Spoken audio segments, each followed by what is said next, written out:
The massive crystal halls of the Galactic Council stretched endlessly above Dr. Hannah Kim, as she stood in the center of the Judgment Chamber. 12 different alien species sat in towering seats around her, their forms casting strange shadows under the pulsing lights. Each species looked nothing like humans. Some had tentacles instead of arms, others had shells like giant insects, and a few seemed to be made of living metal that shifted and flowed. Hannah kept her face calm even though her heart was beating fast. She had known this day might come. For 50 years, humans had tried to prove they belonged among the stars with these ancient civilizations. They had shared their art, their music, their stories. They had helped fight wars and build cities on distant worlds. But it seemed none of that mattered now. Council Prime Vexthera rose from her seat. She was 12 feet tall with purple skin that sparkled like stars, and had 6 eyes that could look in different directions at once. When she spoke, her voice came through machines that changed her alien sounds into words humans could understand. We have watched your species for 100 years, Vexthera began, her 6 eyes all focusing on Hannah at once. We have seen how you fight.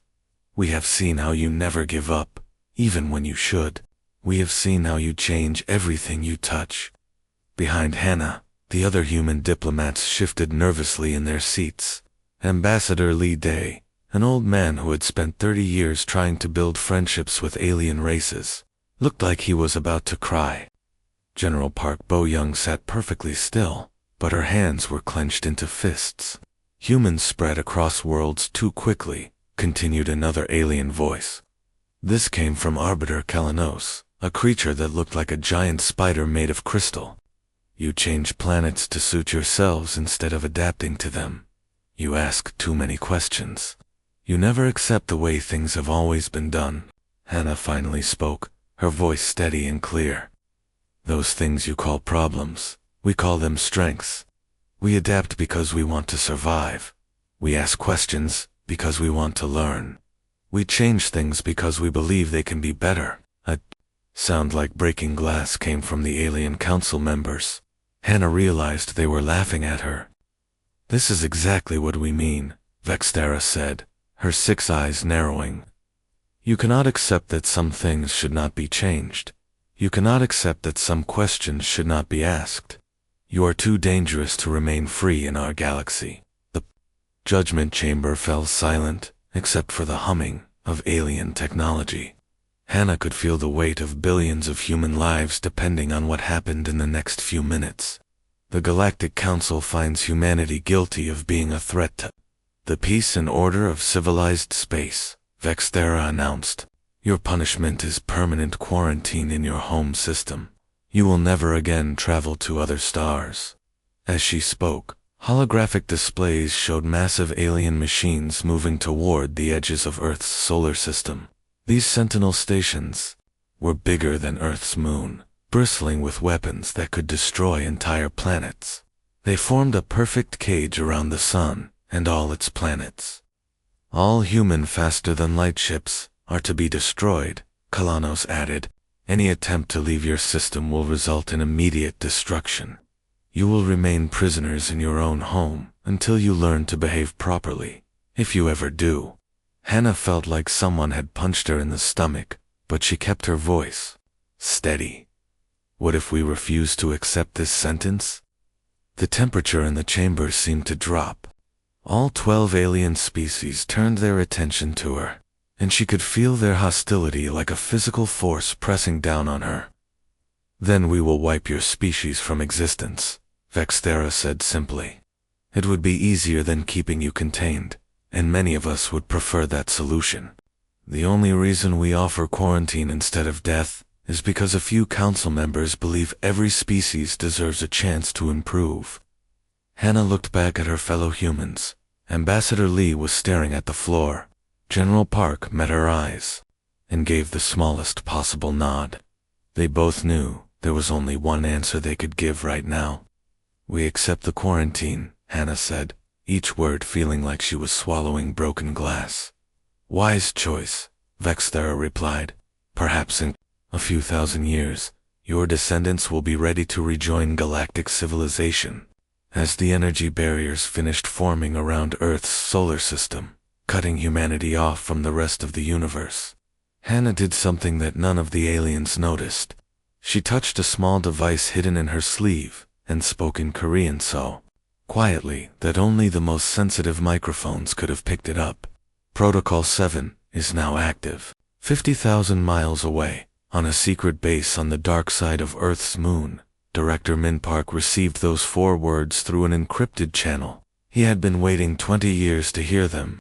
As he looked at the massive alien barrier now surrounding their solar system, he began to smile. The aliens thought they had just solved their human problem. They had no idea they had just made the biggest mistake in galactic history. 5 years had crawled by since the giant alien machines locked Earth's solar system inside an invisible prison. To the outside galaxy, humans had vanished completely. The alien news reports said humanity was probably fighting among themselves or slowly dying from despair.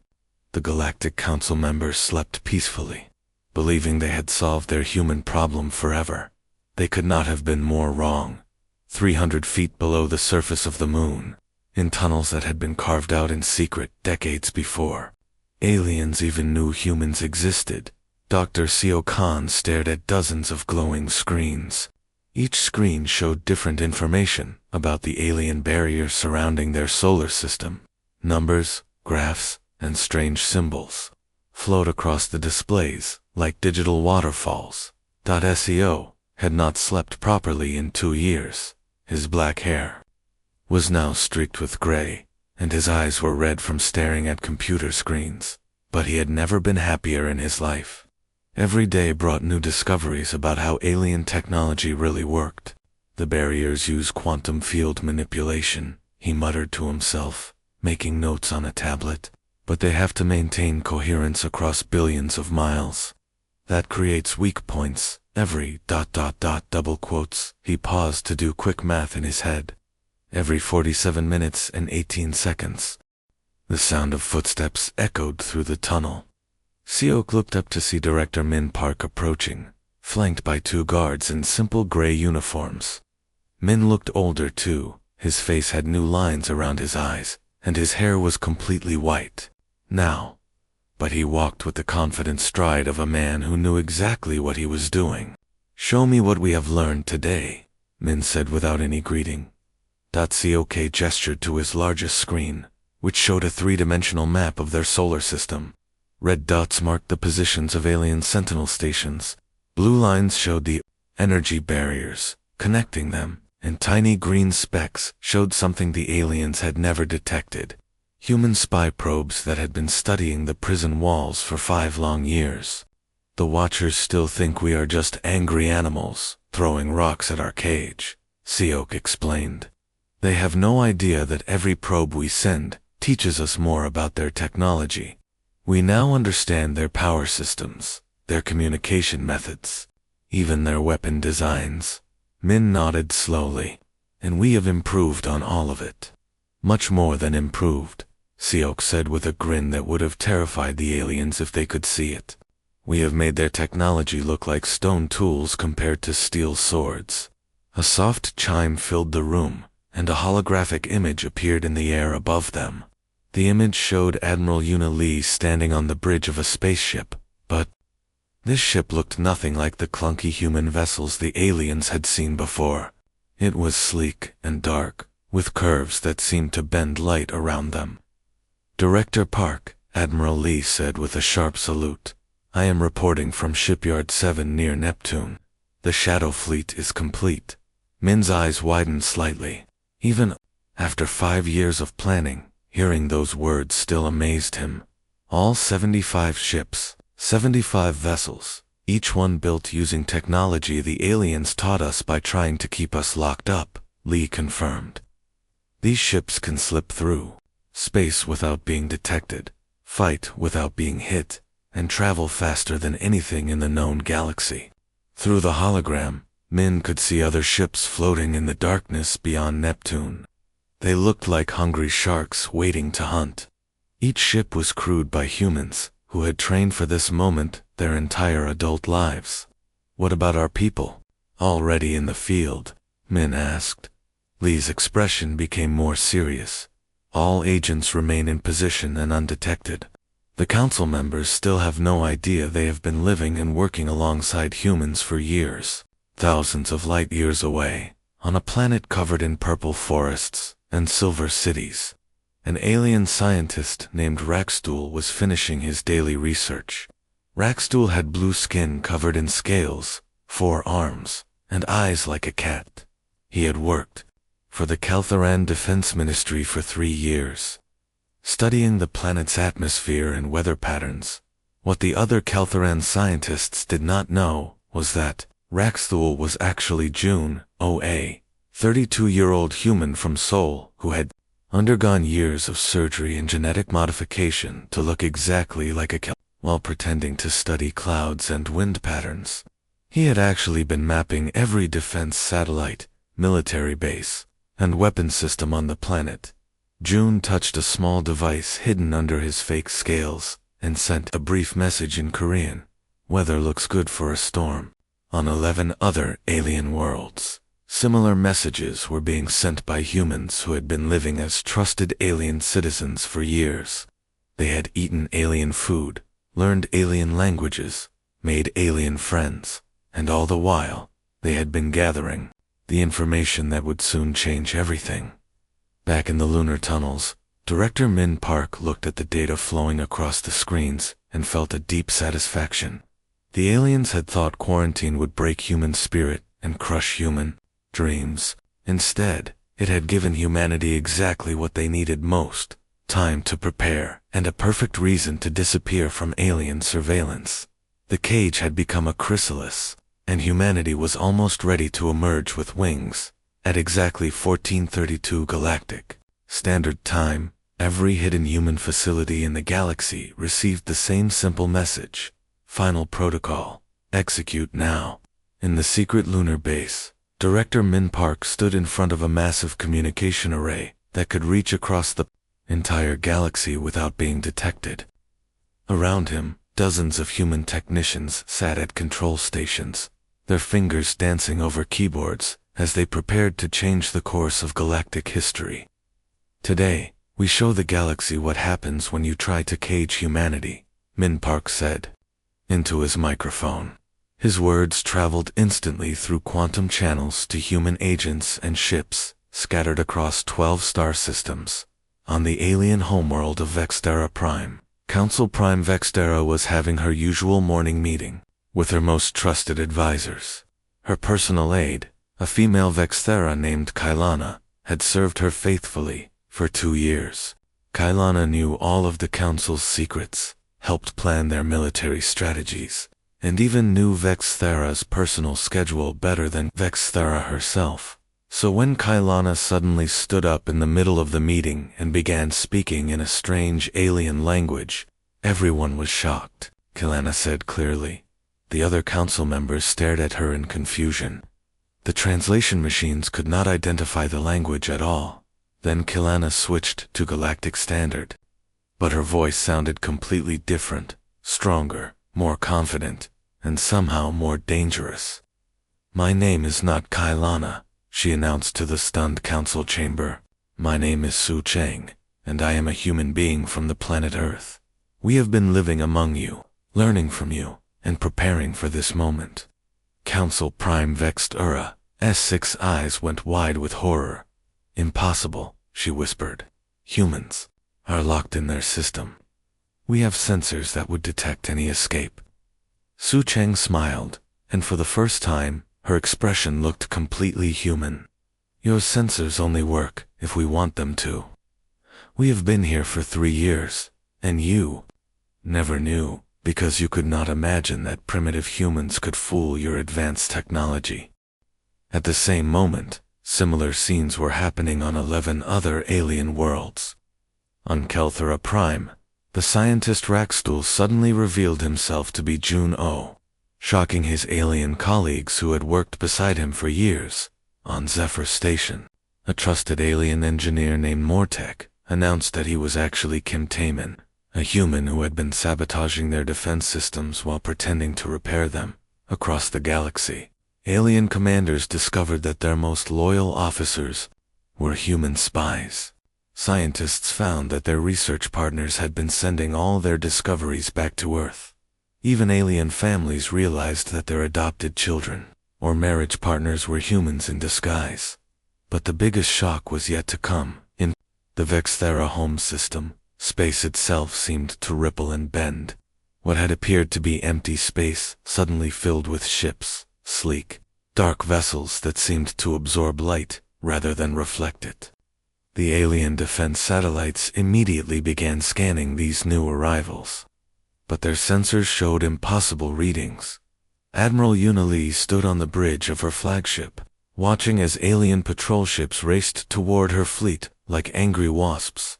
She opened a communication channel that broadcast to every alien facility in the system. "This is Admiral Lee of the Terran Defense Forces," she announced calmly. "Do not be afraid. We are not here to hurt you. We are here to deliver a message." On Vexthera Prime, Council Prime Vexthera was frantically trying to contact her military forces. "Destroy those ships immediately," she screamed into her communicator. The alien warships opened fire with weapons that could melt mountains. Beams of pure energy that had destroyed entire fleets struck the human vessels directly. The human ships did not even slow down. "Your weapons pass through our shields like light through glass," Admiral Lee continued her broadcast. "Your sensors cannot track our movements. Your barriers cannot contain us." "Do you want to know why?" Dr. Seok Han's voice joined the transmission from his lunar command center. His words reached every alien facility in 12 star systems simultaneously. "For 5 years, you believed you had imprisoned us," Seok said. "But you actually gave us the greatest gift possible. We got to study your technology every single day. Every barrier you built, every weapon you aimed at us, every sensor you used to watch us, they all became our teachers." Admiral Lee's ships began moving in ways that should have been impossible. They turned at angles that would have torn apart any normal vessel. They accelerated to speeds that bent space around them. They flickered in and out of visible space, like ghosts. "You tried to build a cage strong enough to hold humanity," Admiral Lee said as her fleet danced between the alien attackers like dolphins playing in ocean waves. "Instead, you built a school. You forced us to become better than you ever imagined possible." On alien worlds across the galaxy, military commanders watched their sensors in growing horror. The human ships were not just faster and stronger than anything they had ever seen. They were using principles of physics that the aliens thought were impossible. "The students," Dr. Seok Han announced to the galaxy, "have become the teachers." Operation Awakening began exactly as Director Min Park had planned it 5 years ago. Across 12 different star systems, human forces moved like ghosts through alien space, appearing wherever they wanted to be and disappearing before anyone could stop them. Admiral Unilee stood on the bridge of her flagship as it glided silently through the Vexthera home system. Around her, dozens of alien warships were trying desperately to hit her fleet with their most powerful weapons, but every shot passed harmlessly through empty space. The human ships moved like they were dancing, always one step ahead of where the aliens thought they would be. "Remember our mission," Admiral Lee spoke calmly to her fleet commanders through their private communication channel. "We are not here to destroy anyone. We are here to show them what we have become." Her ships split up and moved toward different targets across the system. Military bases that had stood for thousands of years suddenly found their shields failing for no reason. Weapon systems that had never malfunctioned in centuries of service simply stopped working. Communication arrays that connected the alien military to their home government went completely silent. But nothing exploded. Nothing burned. No one died. The aliens watched in growing terror as their most advanced technology became as useful as broken toys. Their computers showed that all systems were working perfectly, but none of their equipment would actually function. It was like their machines had suddenly decided to ignore them. On the planet Kelthera, Commander Jin Park led a small team of humans toward the most heavily defended military facility on the planet. The Keltheran Defense Command was protected by barriers made of pure energy that could stop starship weapons. Defensive systems surrounded it that could detect and destroy anything that came within 50 miles. Jin and his team walked straight toward the barriers, wearing nothing but simple black uniforms. "Halt!" screamed the Keltheran guards in their alien language. "You cannot pass. The barriers will destroy you." Jin smiled and kept walking. When he reached the energy barrier, he simply stepped through it like it was made of mist. His team followed, walking casually through defenses that were supposed to be impossible to penetrate. The alien guards fired their weapons at the humans. The energy blasts passed right through them without causing any harm. "Your technology cannot touch us," Jin explained patiently as his team reached the main building. "We have learned to exist between the spaces your science understands." Inside the facility, alien commanders frantically pressed buttons and shouted orders, but their computers would not respond. Their weapons would not fire. Their doors would not lock.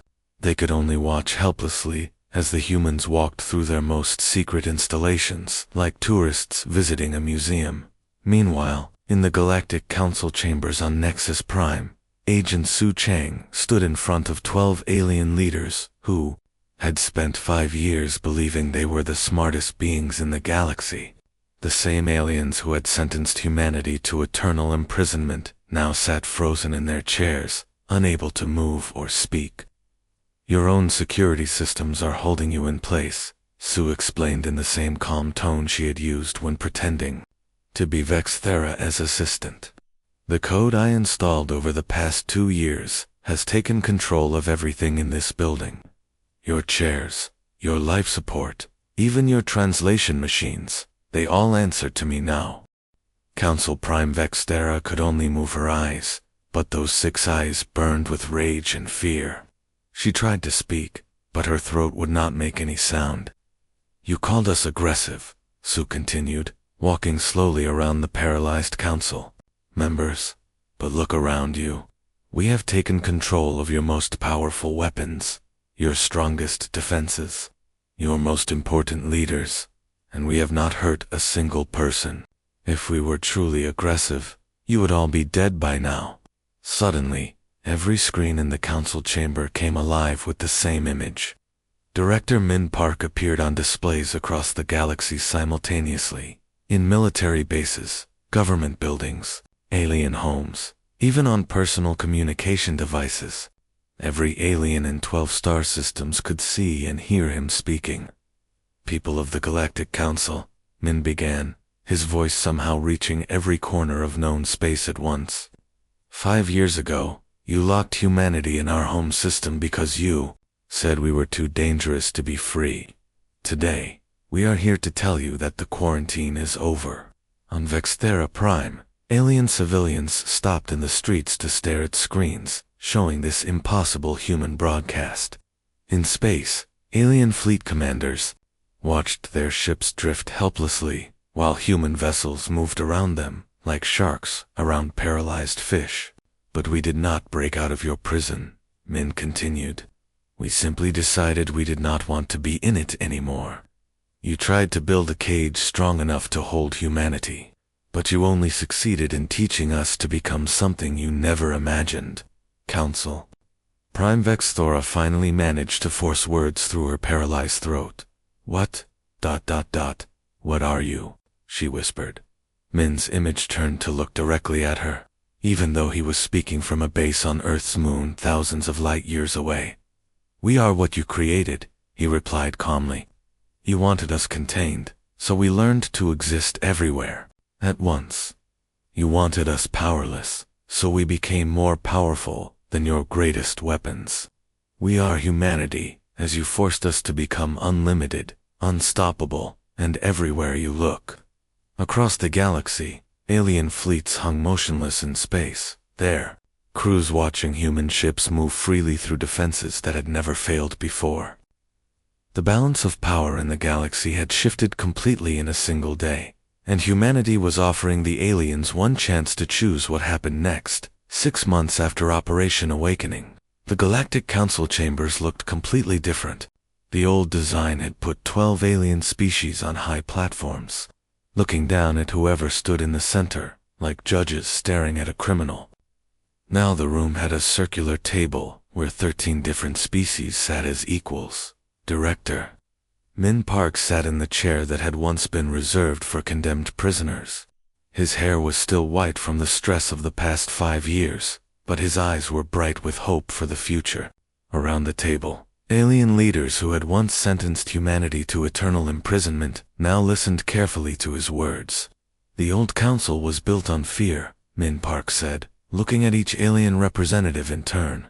Fear of change, fear of the unknown, fear of species that might be different from you. The new council will be built on cooperation and shared knowledge. Across the table, the being who had once been Council Prime Vexthera shifted uncomfortably in her seat. She no longer wore the flowing robes of supreme authority. Now she was simply Counselor Vexthera, one voice among equals.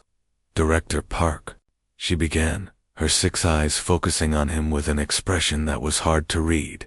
I must ask for forgiveness. I made a terrible mistake 5 years ago. We saw your people's curiosity and called it aggression. We saw your ability to adapt and called it unpredictability. We saw your potential to change the galaxy and called it danger. The translation devices carried a tone of genuine regret in her alien voice. Around the table, other alien counselors nodded in agreement. The proud Kelthorans, the logical Zephyrians, the ancient Mortecan. All of them had learned the same hard lesson. Dr. Seok. Han stood up and activated a holographic display that showed star charts, technical diagrams, and streams of data. Even after months of rest, he still looked like a man who spent too much time staring at computer screens, but he was smiling more often now. Every piece of technology we developed during the quarantine will be shared freely with all council species, Seok announced. Our improved faster-than-light engines will let your ships travel 3 times farther than before. Our new communication systems will connect every world in the galaxy instantly. Our defensive technology will protect all of us from threats we have not even discovered yet. An elderly Zephyrian counselor raised one of his 4 arms. Dr. Han, your people could have kept these advances for yourselves. You could have used them to rule over us. Why do you choose to share? Seok's smile grew wider. Because that is what humans do. We learn, we grow, and we teach others what we have learned. Knowledge shared is knowledge doubled. Meanwhile, back in Earth's solar system, Admiral Yuna Lee stood in the orbital shipyard where the Shadow Fleet had been built. But now, instead of warships designed for stealth and intimidation, human workers were building vessels of exploration and discovery. The new ships gleamed with bright colors instead of light-absorbing black. They carried scientific instruments instead of weapons, research teams instead of soldiers. The Shadow Fleet served its purpose, Admiral Lee explained to a group of young human officers who were watching the construction. Those ships were tools of demonstration, not conquest. They showed the galaxy what we could become if pushed too far. Now we build ships that show what we want to become: explorers, teachers, friends. One of the young officers, a woman named Lieutenant Kim Sora, raised her hand. Admiral, what happens to all the weapons we developed? The quantum phase technology, the molecular disruptors, the reality-bending drives. Lee looked thoughtful. For a moment.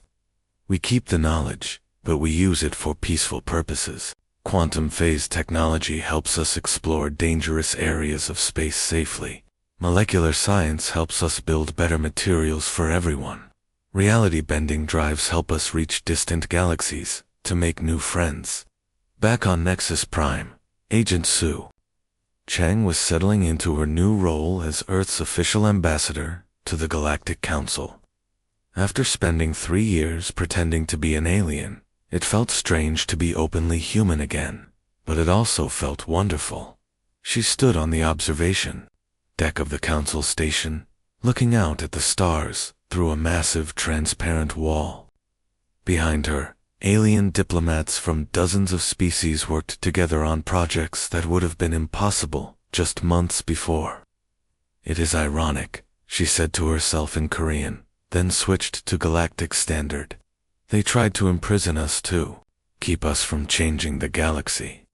Instead, they gave us exactly what we needed to change it in ways they never imagined. A soft chime announced an incoming message. The display showed Admiral Lee calling from the orbital shipyard. Ambassador Shangili said with a formal salute that quickly turned into a friendly smile. The first joint exploration fleet is ready to depart. Human and alien crews working together to explore the galactic rim. We are about to make history. Sue looked out at the stars and felt a deep sense of satisfaction. Humanity had faced their greatest challenge and emerged stronger than ever. They had been called aggressive, unpredictable, and dangerous, and they had proved all of those accusations wrong while demonstrating capabilities beyond the aliens' wildest fears. The final protocol had succeeded in ways none of them had dared to hope. Humanity was no longer the quarantined threat locked away from civilized space. They had become the galaxy's newest teachers, sharing their greatest gift, the ability to turn any obstacle into an opportunity for growth. The cage had become a classroom, and now the entire galaxy was ready to learn.